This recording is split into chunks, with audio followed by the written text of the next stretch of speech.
Olá, querido jovem, tudo bom? Que alegria estar com vocês em mais um resumo da lição. Chegamos aí à lição de número 6, Jacó, doador promissor.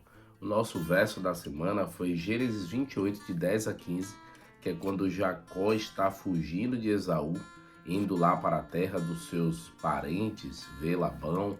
E aí o que acontece? Ele deita sobre uma pedra e ali o Senhor aparece para ele. A gente vai conversar mais sobre essa temática aí, mas na introdução tem três imagens. Foram três momentos importantes na vida de Jacó, só que mudaram a ordem, né? A primeira realmente está certo, que é quando Jacó ele usurpa a bênção do irmão, porque ele queria a bênção da primogenitura e se disfarça de Esaú. A segunda, que deveria ser a terceira, é quando ele luta com o anjo. E a terceira, que foi o evento ele indo, né? Porque a luta do anjo foi ele voltando para a terra, onde seu pai faleceu e no caso sua mãe, e ali também habitava seu irmão. Então aí a terceira é que ele dorme sobre uma pedra e colocar até uma frase: não há cura sem confronto. Então Jacó, para deixar de ser enganador, passou por muita coisa. E a gente vai aprender um pouco com esse resumo aqui, com certeza, quando você estudou durante a semana. A lição fala sobre esse momento na vida de Jacó.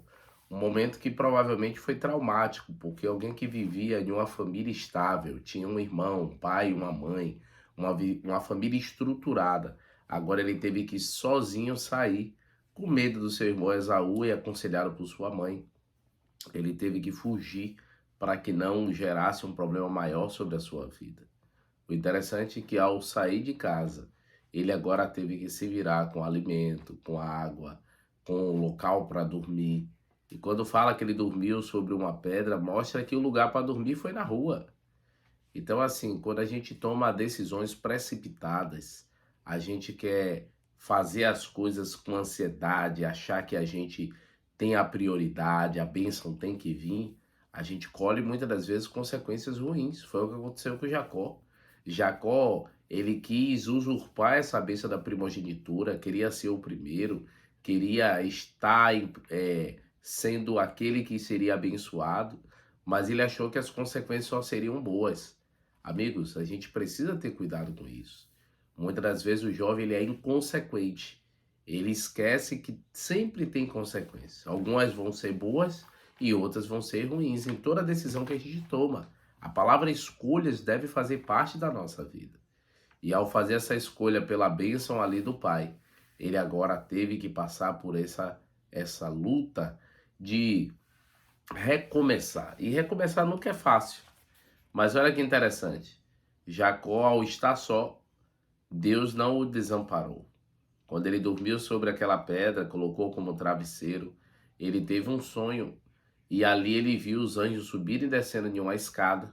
E na ponta da escada estava Deus. E Deus fez uma promessa de que cuidaria dele, que ele seria abençoado, de que a terra onde ele estava pisando seria dele.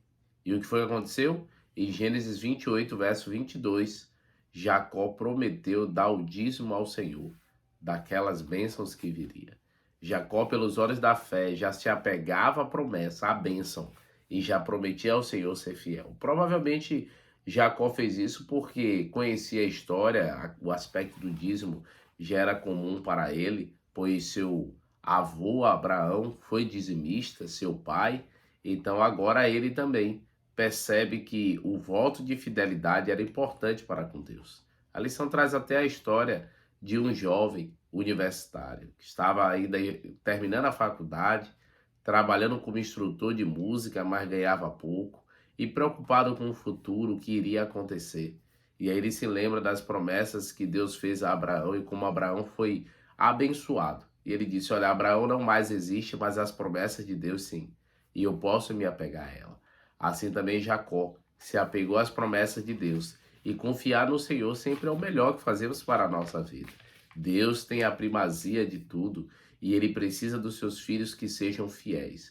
Quando eu digo precisa é porque muitas das vezes a gente quer a bênção sem fazer nada, mas a bênção que Deus promete espera de nós uma resposta de fidelidade. Esse é o tema da nossa lição esse trimestre e a gente precisa ser fiel ao Senhor.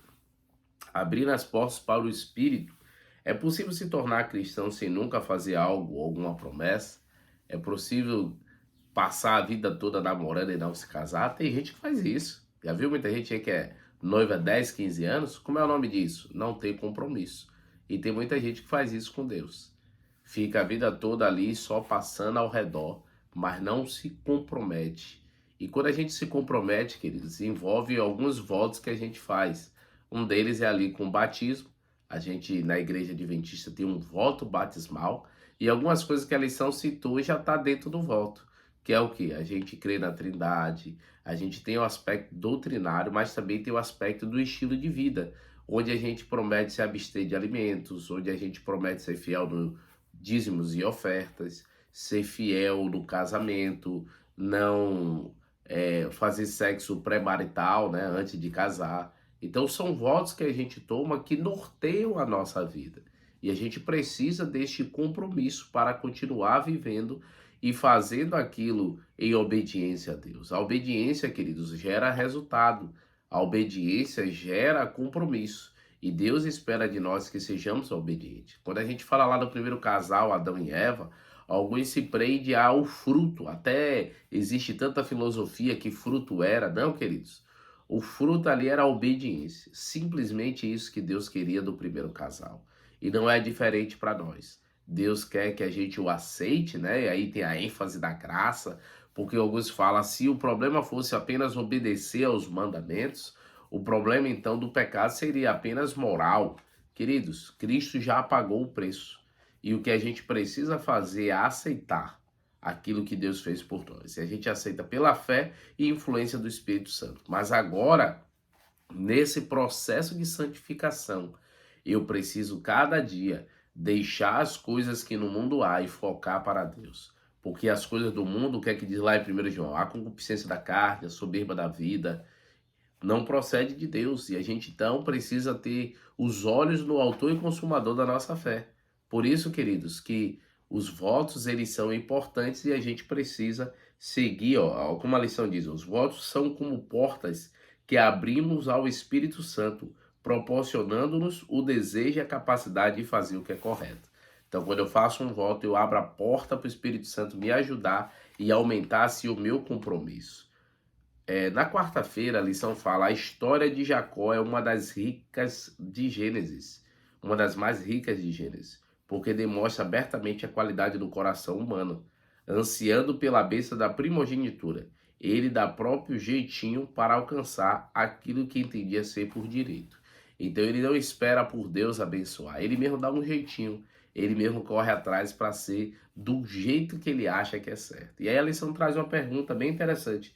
Poderíamos nos identificar com suas manobras a fim de também alcançarmos aquilo que achamos que nos pertence? Sim, muita gente faz isso, querido. Se apropria de uma bênção que não é sua. E aí o que é que acontece? Tem consequências ruins. Quer ver uma delas? Que usurpa a namorada dos outros. Quem dá em cima da esposa do outro. Meu amigo, eu não conheço namoro assim feliz e nem casamento. A gente precisa entender que o que é nosso, Deus está reservando. Tira o olho da bênção dos outros. Mas tem gente que usurpa a bênção. Aliás, Jacó, mas Deus não mudou a vida dele. Mas Jacó apanhou muito, queridos. E o que é que acontece? Você vai ver que a bênção que ele queria, que era ser o responsável pela terra ali de seu pai, vamos ver de onde foi que saiu a herança de Jacó. Daqui a pouco eu falo para vocês. E aí a lição de quarta vem trazer a rede semântica. A palavra principal é fraude. E aí o que acontece? Na minha até veio escrito errado, né? Saiu assim, heralde. Mas na verdade eu acredito que é fraude. E aí então, quais são as palavras? As palavras que vem que eu coloquei foi engano, tristeza, promessa e fé. Por quê? Porque fraude tem a ver com engano. Jacó foi o enganador. O seu nome simbolizava isso. E a sua vida trouxe tristeza para ele mesmo, as suas ações. E aí agora Deus faz uma promessa e pela fé ele se apega à promessa. Qual foi as suas 4 palavras? Coloca aí no comentário. E aí na quinta-feira, para mim foi a lição chave da semana. Porque ele lembra de novo, né, que a vida de Jacó, sua perspectiva, ela melhorou quando ele teve essa visão com Deus. quando ele teve encontro com Deus ali naquela noite e Deus prometeu que cuidaria dele. Ele então vai lá para a terra dos seus pais, encontra Raquel, Lia. Ele passou 14 anos trabalhando para pagar o dote das esposas, mas não fez riqueza nenhuma. Mas em 6 anos, Deus mudou a vida de Jacó. Prosperou o trabalho de suas mãos. Olha só, ele ainda deu uma parte para seu irmão Esaú como presente.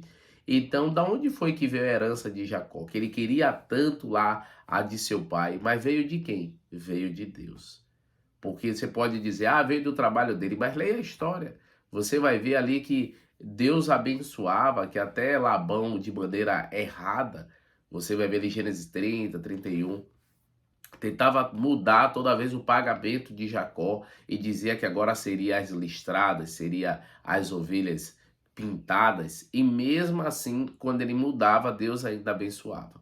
Jacó fez ali um momento meio que de trapaça, né? Mas só que quando ele mudava, você via que era a mão de Deus que guiava. Então Jacó foi abençoado pelo Senhor, porque se comprometeu a fazer aquilo que agradava a ele.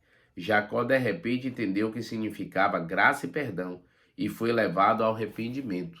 Claro que esse arrependimento ele foi levado quando ele volta agora com medo do seu irmão e ele luta com o Senhor à noite. E ali ele sabia que não podia prevalecer sobre o anjo. E aí o que foi que aconteceu? Ele segura o anjo, né?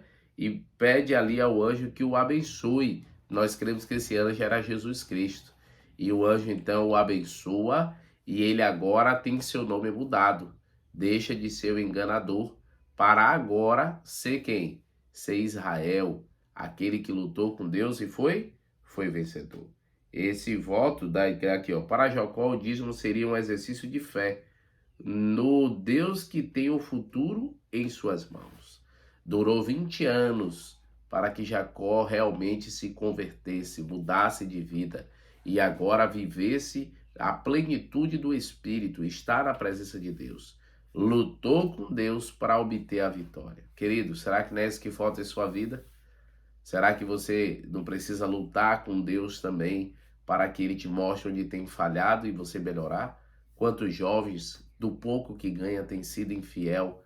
Quantos votos que você já fez a Deus e quebrou? Será que não está na hora de você ter mais foco, compromisso, ser mais disciplinado? Estamos vivendo em uma época onde os jovens não estão tendo disciplina para acordar, para comer, para viver. E a gente precisa ter essas disciplinas em Deus, despertar para a realidade. E aí a lição fala assim da sexta.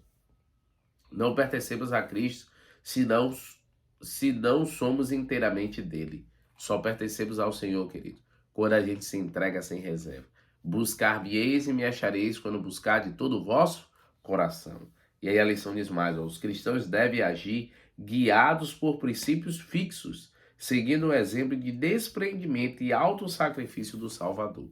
Isso está no livro Conselhos sobre Mordomia. Então, queridos, os cristãos devem ser guiados, princípios fixos, não princípios que ficam oscilando, mas ter ali a certeza do que a palavra fala e seguir. Por fim, eu separei mais um texto, porque são vários textos do Espírito e Profecia, diz assim, ó, quando fizermos um voto, estejam certos de que Deus espera que o cumpram o mais depressa possível. Não prometam uma porção ao Senhor e depois peguem dela para gastar com vocês mesmos. Peguem dela, né? A fim de que suas orações não se tornem uma abominação para Ele. Faça voto e cumpra. Deus espera isso de mim e de você. Fez voto? Seja fiel ao voto que você fez. Eu sei que a misericórdia do Senhor se renova, Deus perdoa, mas Deus sabe quando a gente faz por egoísmo e faz debochando, porque muitas vezes o jovem faz isso, debocha das promessas que ele mesmo fez. Querido, seja fiel, disciplinado, faça o que agrada ao Senhor, porque Ele tem muitas bênçãos para derramar na sua vida. Vamos orar? Querido Deus, ó Pai, abençoe a cada jovem que está assistindo esse resumo, que faça bem a vida dele, que ele reflita na história de Jacó, deixe de ser o enganador, cumpra os seus votos e confie em tuas promessas. É o que eu te peço no nome de Cristo Jesus. Amém, Senhor. Deus o abençoe, querido. Não se esqueça aí do nosso devocional também. E toda sexta-feira estamos aqui. Um abraço, queridos. Tchau, tchau.